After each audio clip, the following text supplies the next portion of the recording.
Good, thank you. Just an easy one kind of out of the gate for you. So if you had to build your ideal match play player out of the 12 guys you have on your team here, who would you pick to drive the ball, hit the iron shots, short game, and putting? And I do want to disclose, you can throw yourself in there. Okay, yeah, I saw this question asked yesterday, so I kind of prepared, but I kind of didn't. It's kind of cheating. Well, that's your fault for asking him before. I'd probably go Cam because he hits it the farthest. Irons, I'd probably pick myself.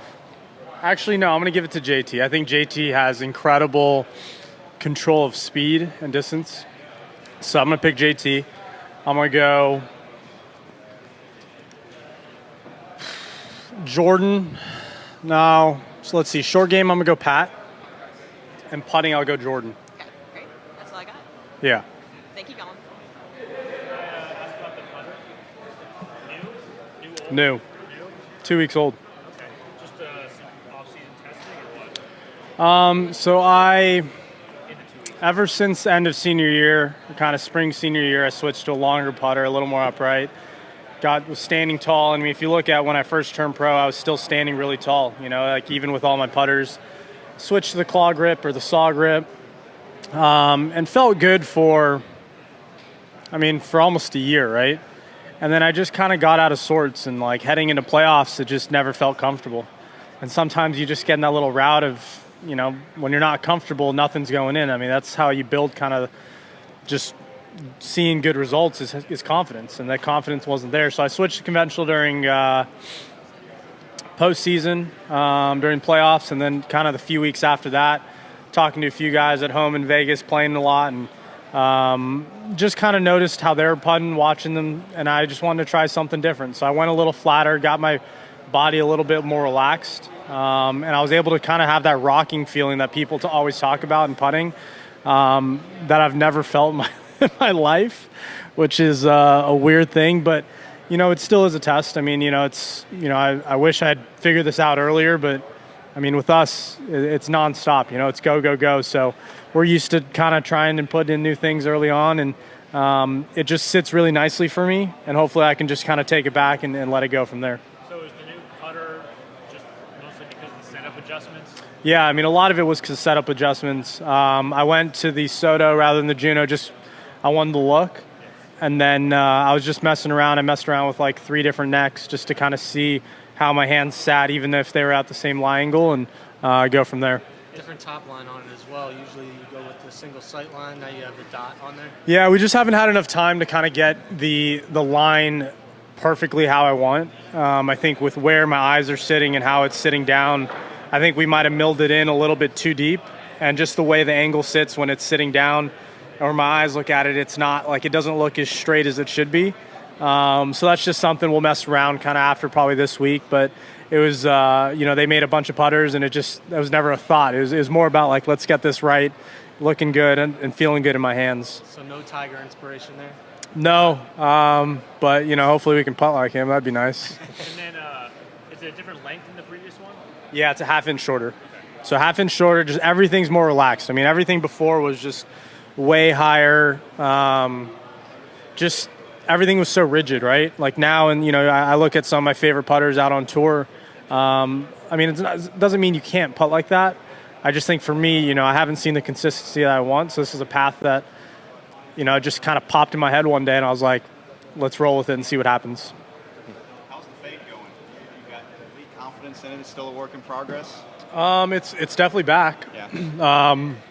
Playoffs, it felt a lot better. I mean, I did a lot of work the week before Memphis, and I was able to put together maybe, let's call it 2 to 3 rounds throughout those playoffs every tournament. Problem is we play 4-round tournaments, and I gotta show up, and it kind of showed. So I'd say overall, like it's feeling really good. And after playoffs, I made even more improvements to get it back. So I'd say we're really close.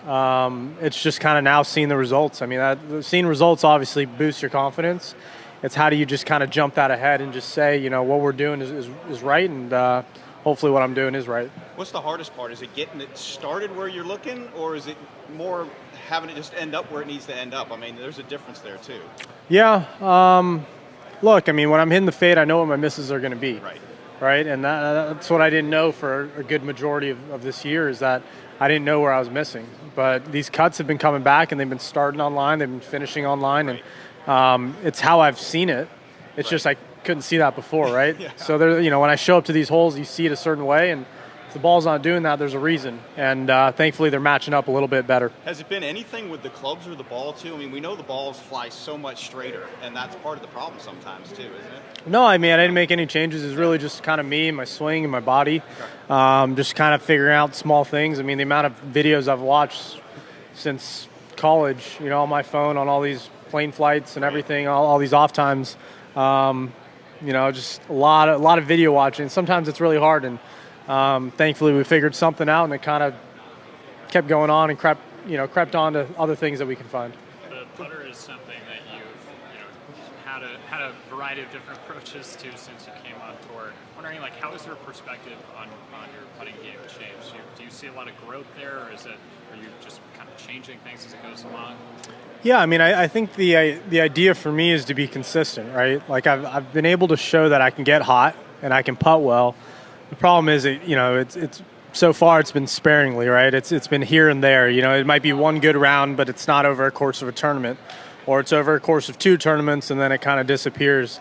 I just need to become a little more consistent putter, and a lot of it has to do with my speed and just kind of nailing in those 5-foot and in putts. If I'm making more of those, that's going to be so much more beneficial on every aspect of my game. It's going to take ease off chipping, it's going to take ease off lag putting. But at the end of the day, that's what I'm trying to do, is just become a consistent putter. And, right now we're making a switch and we're trying something new. And, I did it with the saw grip, say, a year and a half ago, and it worked out. And hopefully we're heading down the right path as well. Are you someone who usually gets first tee jitters?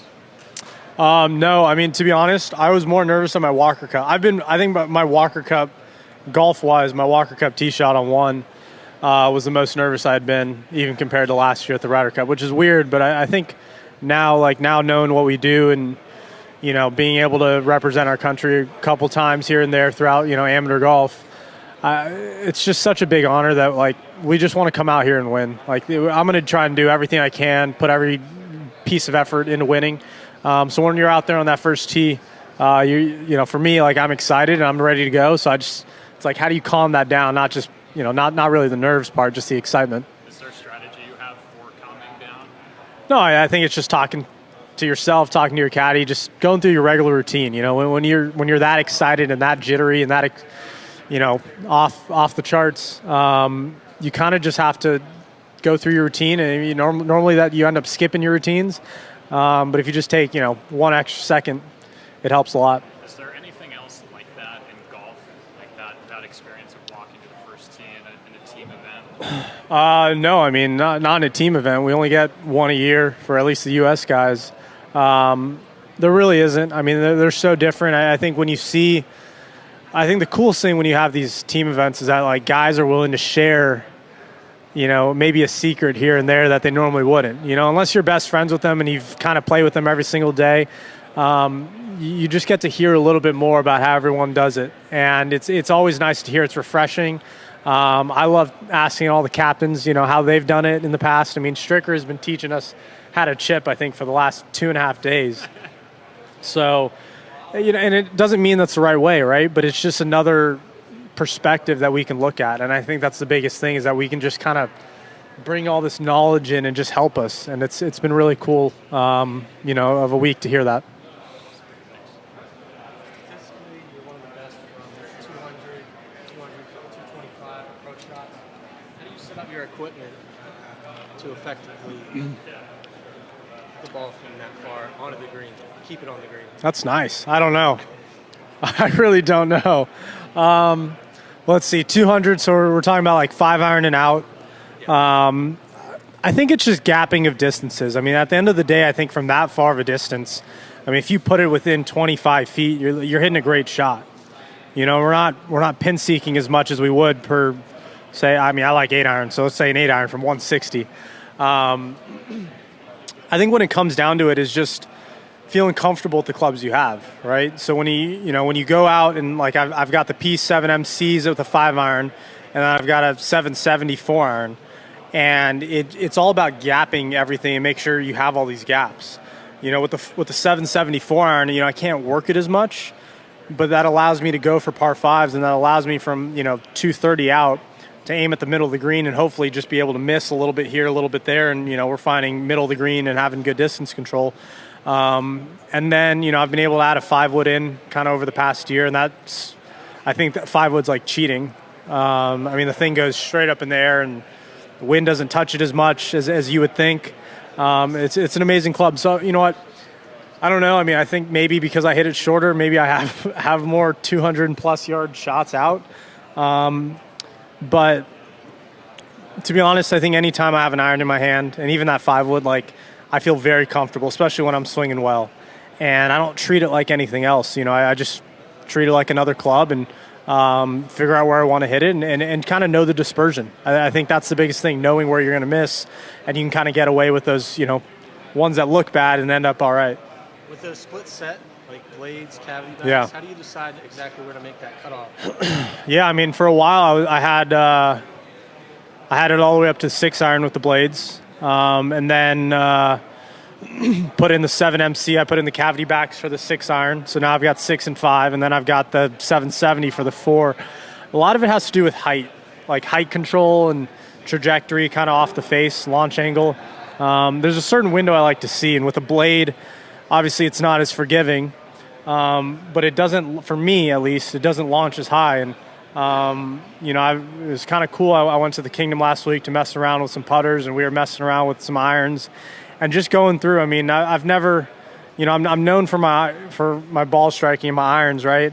But I've never really gone in depth and learned about why, a certain iron does what it does. I changed into those cavity backs, into the MCs at the Open last year because it felt good and I can find center face, but I wanted to know why. So, we finally were able to kind of deep dive into figuring out why, and that's what's kind of cool is that I learned so much about drivers because our drivers, change every year. You learn about wedges. I've been able to learn so much about the grinds, but I never did that about irons. So for me, it's all about launch control, seeing it out that window, and if I can see it out that window, that's what it does. So when I use that 6 and 5 because it launches out of a better window, and from that distance, it's nice to kind of err on the higher side just to get a little more height on it. What lob wedge are you going with this week? The Tiger. TW TaylorMade MG3. I have a question about the PGA 2K game. Yeah. So this is the first time you get to be in a video game. I didn't know if you played the old Tiger Woods games growing up. So what's that mean to you? And was that something as a kid you thought, oh, this would be awesome to be? Yeah. When I got the offer to be in the 2K23, I had to say yes. You can't say no. I think the coolest part, it's not even playing yourself. I think for my friends, it would be cool to play me. But I think the coolest part is really putting on the suit and going through the process of what other athletes have done, right? So when you've seen other athletes put it on for basketball, right? It's they do what they do, and then you show up in the game, and sometimes it doesn't end up exactly. But putting on the suit and having all the dots and having everything capture all that, I think that was the coolest part of the entire process. But obviously the game came out great. I was able to see it during East Lake when they had their little event there, and it's an honor. It's really cool, and never would have thought 25 would be in a video game for sure. So if you're firing it up with your friends, are you playing as yourself or Tiger? Oh, I'm definitely playing as myself. You can't. That'd be bad. I think that'd be bad, for me if I didn't play as myself. But I'd want to play as myself. I don't want to play as anyone else. Yeah. And so another thing is Autumn Soulsby was out. She was following you around for a little bit. I guess she was telling, and I was talking with her dad about a moment you guys had at the drive chip and putt contest. So if you want to talk about that and maybe talk about her and how cool it was to have her following you around. I remember when I was heading over for the Masters this year, and I was watching a little bit of the drive chip and putt, and obviously she had her story about being adopted, I believe, and just everything she's gone through, and that just kind of, for some reason, I thought it was an amazing story. I just thought what a sweet kid. She smiled so much, just loved being there, and it's so tough to see so many kids like that because we got to talk to the Junior President's Cup team, and you do all this, and you can just tell certain ones that enjoy what they're doing, and that's hard. It's hard when you have so many goals ahead and you want to accomplish things, but when you're not enjoying the moment, it pulls you out. So it just kind of resonated with me. So I think it was one of our practice rounds. I had saw her off the kind of side of the ropes off one tee and just wanted to say congratulations on, I think she won, right? And just wanted to say congrats and introduce myself. And they reached out saying they were going to be out here. So it's pretty cool to see her still with a smile, a massive smile, just having fun. That's what it's about. There's so many things that we can get distracted with. It's good to see that perspective. Awesome. Thank you very much. Collin, how does the team and the country aspects of this tournament affect kind of the emotions you're feeling when you play out there? It pushes us. I think it pushes us to just be our best. And anytime you're able to put the red, white, and blue on, you find that extra little gear that sometimes you're looking for, on a Thursday or Friday or, another regular PGA Tour tournament. You just want to do your best and you want to get that point. You want to do whatever it takes to get that point. I mean, that should be the mentality when you're out there playing. You should do whatever you can to get that birdie or get that par or whatever it is. But now we've got, other guys, not just the other 11 guys on our team. We got caddies, we got teammates, we got captains, we got family. It's not added pressure. It's just a bigger team that we represent. And you want to do everything you can to just represent them well. And it just doesn't stop there. It goes on to the fans. It goes on to everyone else that's watching and rooting for us. And it's one of the most exciting things you could have and do, as a professional golfer. Collin, if you think back to the Ryder Cup last fall, you guys opened up a pretty big lead on Saturday. What was the mindset of the team to kind of avoid getting complacent when you're in that position? I think Pat said to get to 20. I think we got to 19, right? Yeah. But I think our goal is to get to 20.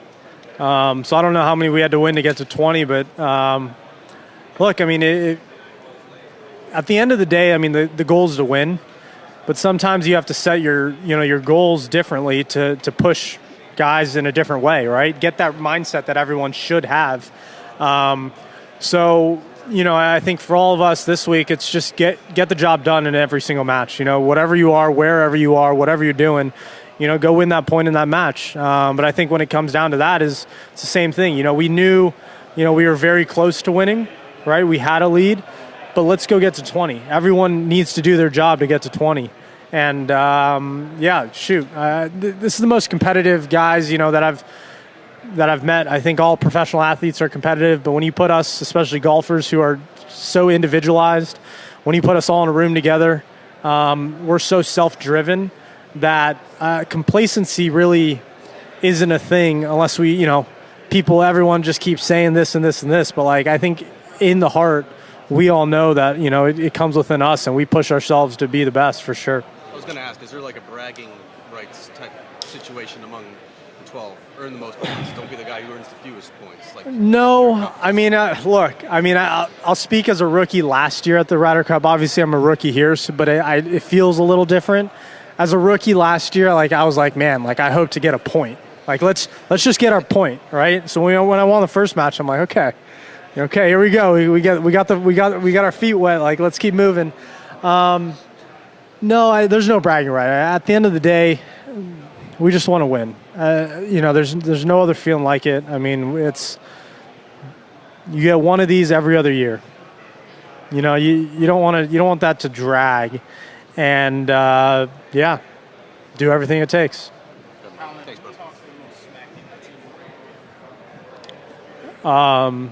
Kiz.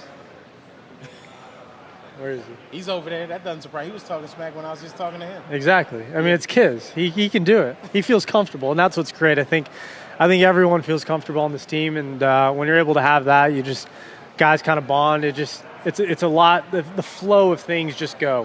No one's uncomfortable.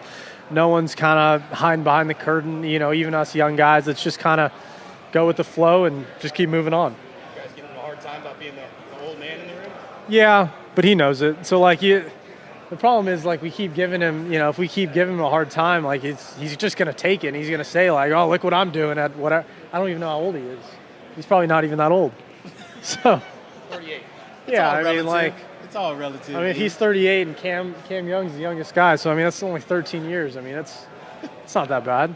I love hearing how much you guys love this whole team aspect of it, but because this is such an individualized sport, what's the biggest challenge? Going from being an individual for so long throughout the year to now doing something where it's all about the team. I think the biggest thing is just really when we're out there, like playing different formats that we're not used to. But, you know, at the end of the day, I think all of us practice, we all play best ball. I mean, we're always playing at home 2v2 matches, right? Alternate shot, I would say none of us ever play other than when we're here. But I would say that's the biggest thing. I think at the end of the day, like, we still need to hit our shots. We still need to do what we do to get prepared for a tournament.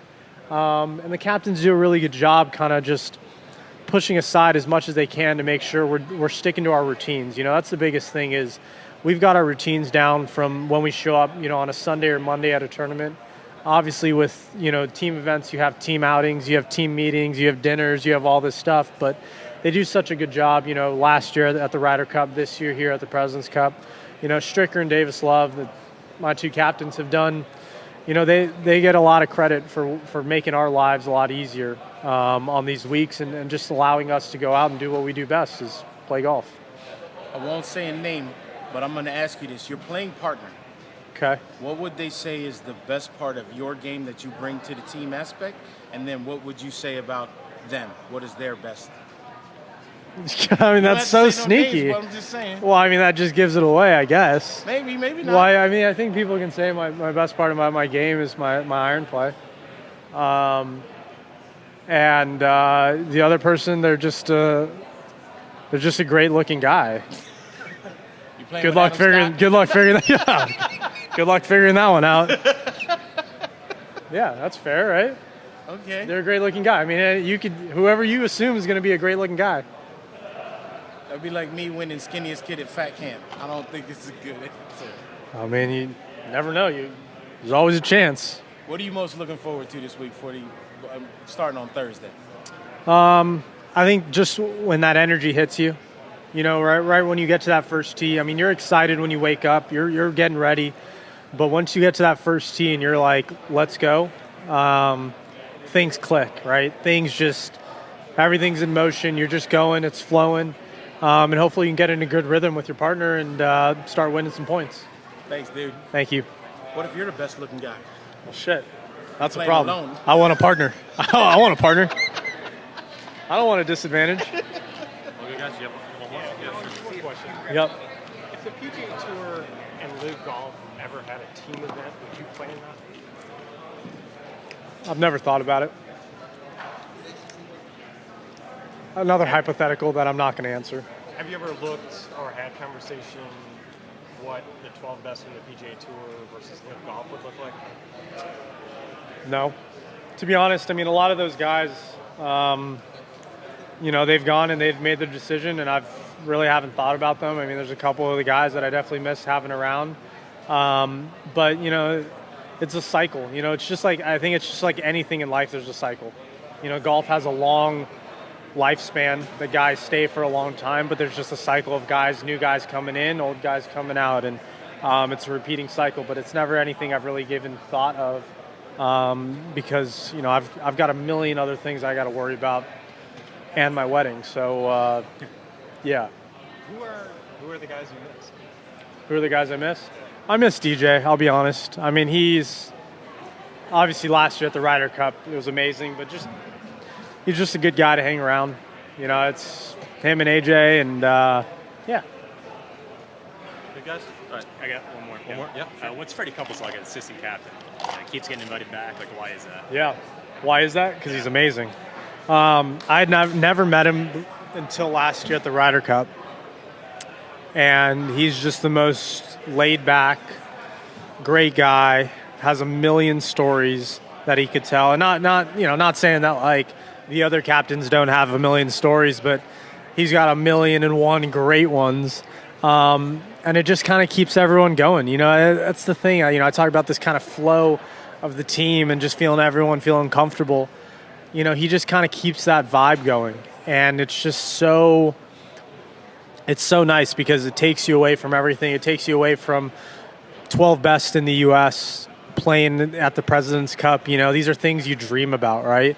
And he just takes it to a surface level of like, you know, we're just here hanging out as guys, really good at golf, and let's go play, right? You guys are freaking good. He loves seeing great shots, and we love pulling them off for him sometimes. But he is really a good guy. What's the story he's told you that you've gone and told like your friends? Like, I can't believe I just heard that. Yeah, I heard one this week, but I'm not going to repeat it. So. Okay. All right. With that, thanks, Collin. Thank you.